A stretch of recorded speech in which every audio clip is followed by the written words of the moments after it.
जब 2014 में प्रधानमंत्री बने थे नरेंद्र मोदी जी, तो उन्होंने खुद एक रूल बनाया था कि भारतीय जनता पार्टी के अंदर और उनकी सरकारों में 75 वर्ष से ऊपर कोई भी व्यक्ति होगा तो उसको संगठन में और सरकार में किसी भी पद पे नहीं रखा जाएगा, उसको रिटायर कर दिया जाएगा। और उसका सबसे पहले उस रूल के तहत आडवाणी जी को और मुरली मनोहर जोशी जी को रिटायर किया गया था।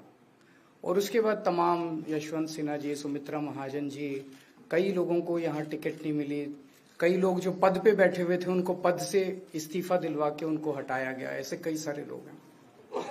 तो अब अगले साल 17 सितंबर को प्रधानमंत्री मोदी जी 75 साल के होंगे और मोदी जी ने तय कर लिया है कि अमित शाह जी को वो अपना वारिस बनाएंगे और अमित शाह जी अगले साल 17 सितंबर को देश के प्रधानमंत्री बनाने का उन्होंने तय किया है मोदी जी ने। इसके ऊपर मोदी जी पिछले 1-2 साल से लगे भी हुए हैं, क्योंकि भारतीय जनता पार्टी के अंदर अमित शाह जी के सामने जो जो बाधाएं पैदा कर सकता था नेता, एक एक करके उन सब नेताओं को साइड कर दिया गया, उनका पत्ता साफ कर दिया गया। शिवराज सिंह चौहान को हटा दिया गया, वसुंधरा राजे को हटा दिया गया, डॉक्टर रमन सिंह को हटा दिया गया, देवेंद्र फडणवीस को खत्म कर दिया गया, खट्टर साहब को खत्म कर दिया गया, एक एक करके सबको खत्म कर दिया गया। एक ही शख्स बचे हैं जो अमित शाह जी के रास्ते का कांटा बन सकते हैं। हेलो, आवाज आ रही है? आ रही है। एक ही ठीक है, आ रही है। एक ही शख्स हैं जो कि उनके रास्ते का कांटा बन सकते हैं, वो हैं योगी आदित्यनाथ जी। अब योगी आदित्यनाथ जी को इन्होंने हटाने का पूरा मन बना लिया है और अगर इनकी सरकार बनी तो 2 महीने के अंदर योगी जी को भी उत्तर प्रदेश के सीएम से हटा दिया जाएगा। मैंने दिल्ली में 3-4 दिन पहले ये प्रेस कॉन्फ्रेंस की थी और ये दोनों मुद्दे उठाए थे। जैसे मैंने मुद्दे उठाए थे तो अमित शाह जी ने और उनके कई नेताओं ने अपनी भावना प्रकट की कि नहीं नहीं, मोदी जी को 75 साल में इस्तीफा नहीं देना चाहिए, मोदी जी को 75 साल पूरा कार्यकाल पूरा करेंगे। उन सब की भावनाओं की मैं कद्र करता हूं, क्योंकि अपने नेता के लिए जब भी ऐसी बात होती है तो सब लोग सामने आके बात करते हैं। लेकिन बड़ी बात यह है कि मोदी जी ने ऐसा नहीं कहा कि मैं 75 साल पे इस्तीफा नहीं दूंगा, मैं रिटायर नहीं होऊंगा। उनका अपना बनाया हुआ रूल है और मुझे पूरी उम्मीद है कि मोदी जी का अपना बनाया हुआ रूल है और मोदी जी अपने रूल को फॉलो करेंगे। नहीं तो लोग कहेंगे कि मोदी जी ने ये रूल आडवाणी जी को हटाने के लिए बनाया था, जब अपनी बारी आई तो नहीं। तो मोदी जी इस रूल का फॉलो करेंगे, ये पूरा यकीन है देश के लोगों को कि उन्होंने खुद रूल बनाया तो खुद फॉलो करेंगे।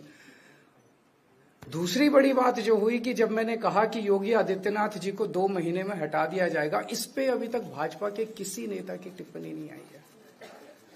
4 दिन हो गए। इसका मतलब ये तो कंफर्म करता है कि उन्होंने पूरी प्लानिंग कर ली है और उनके पक्ष में कोई बोलने के लिए तैयार नहीं है योगी आदित्यनाथ जी के।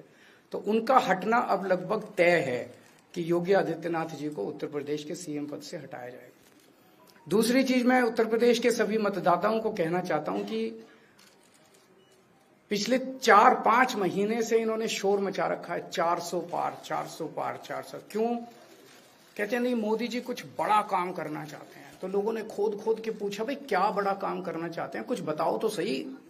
तो उन्होंने नहीं बताया। लोगों ने फिर अंदर से पता किया कि बड़ा काम ये करना चाहते हैं कि देश से रिजर्वेशन खत्म करना चाहते हैं।